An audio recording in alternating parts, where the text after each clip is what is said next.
अस्सलाम वालेकुम रहमतुल्लाहि व बरकातुहू। PP 159 से मैं असद अली रिजवी आपसे मुखातब हूँ।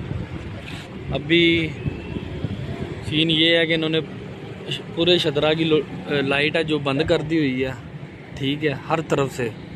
तो ये रावी वाली साइड से कम कोई 30 से 40 गाड़ियाँ रेंजर की आई हैं और ये ऑपरेशन करने लगी हैं, जो कि इन्होंने अभी स्ट्रेट फायरिंग और दूसरे शेलिंग वगैरह इन्होंने करनी है और किसी को दिखाई ना दे, इसलिए इन्होंने पूरे शदरा की, ये चेक कर सकते हैं आप, ये देखें ओवरऑल जितनी भी, ये देखें ये बैक का एरिया देख लें आप, सारी लाइट इन्होंने बंद कर दी हुई है इधर की।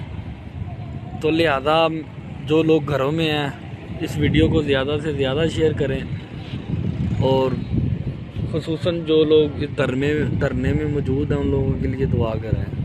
शुक्रिया।